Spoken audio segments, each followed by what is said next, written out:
Could we talk for a moment about Me Too? You've rejected the idea that we should always believe the victim in a rape Well, that's accusation. obvious. That's Yes. what happened in the lynch cases in the 1950s in the United States. The victim was always believed. Yes, and I was going to say that's fair enough.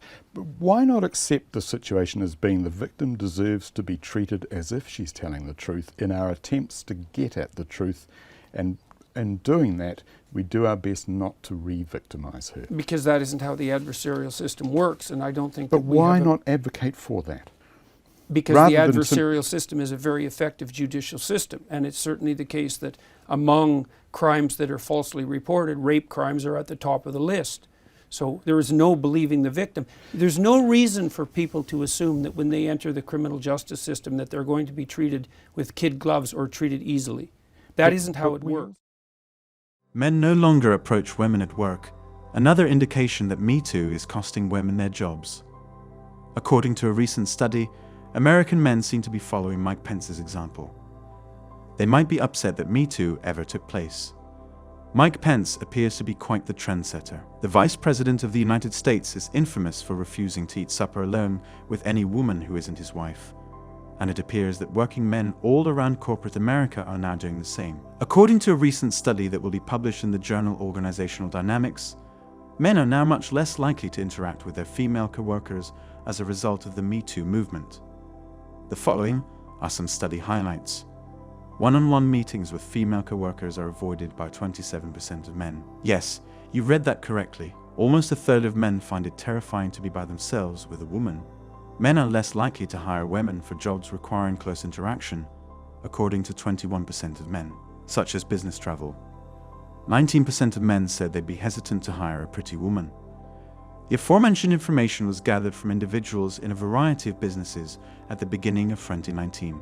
Depressingly, it appears that things have gotten worse since researchers asked the identical questions in early 2018, during Me Too, to different participants, and with a greater emphasis on future expectations. For instance, just 15% of men in 2018 and 21% in 2019 stated they would be more hesitant to recruit women for positions requiring close interpersonal relationships with women. By the way, guys are not the only ones that are terrified of women. Women also seem to be hiring fewer women in general. More than 10% of men and women who participated in the 2018 study predicted that they would be less likely than before to recruit attractive women. Internalized misogyny is really a bitch. In Me Too, there has been a lot of discussion around grey areas. Due to the fact that no one even knows what sexual harassment is nowadays, this whole harassment thing is very difficult for men. Men are reluctant to even shake a woman's hand for fear that she would perceive it as harassment. It's simpler to just avoid making contact at all. The research completely refutes the claim that men are unsure of what constitutes improper behavior, which is what makes it so intriguing. First, researchers asked participants to categorize 19 behaviors, such as sending sexually explicit emails to subordinates, as harassment or not. Surprisingly, men and women generally concurred on what constitutes harassment. According to Lee Atwater, a professor at the University of Houston and one of the study's authors, most men know what sexual harassment is, and most women know what it is. It is mainly incorrect that men don't realize their behavior is inappropriate, and that women are making a big deal out of nothing. Women define harassment more loosely, if anything. So, there you have it. The majority of guys are well cognizant of the distinction between a nice hug and a creepy hug. They are fully aware of what does and does not qualify as harassment. This begs the question of why so many men avoid interacting with women at work. Perhaps the answer to that question is that many guys are more upset that Me Too even occurred than they are terrified of being accused of anything.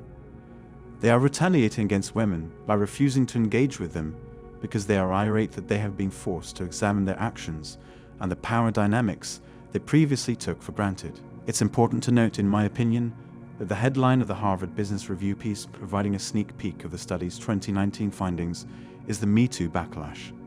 That framing, which is frequently used, indirectly indicates that Me Too went too far and that a backlash is only natural.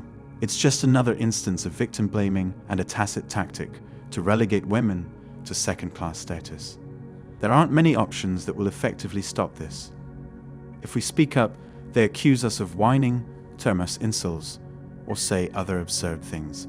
Of course, despite the attacks, we must keep raising awareness wherever possible. I can only think of non-compliance as a viable alternative. To not assist women, converse with women, employ women, or be friends with women. Encourage healthy male relationships. Spend time with your brothers and father. Mend the bonds. Form male hiking, camping, fishing, or hunting groups. Only when the absence of men is clearly felt will they react. When no one is there to assist them with changing the tire, bringing the sofa inside, repairing the door, etc. They don't give a damn about our data on male suicide or our persuasive arguments for why men are devastated by the family court. They just don't give a damn. They won't understand a word you say. What you do matters most. And all you have to do is stop complying. Stop showing up to lend a hand. It's only difficult because of our innate desire for sex. Aside from the internal struggle between the dick and the brain, you wouldn't have any trouble leaving.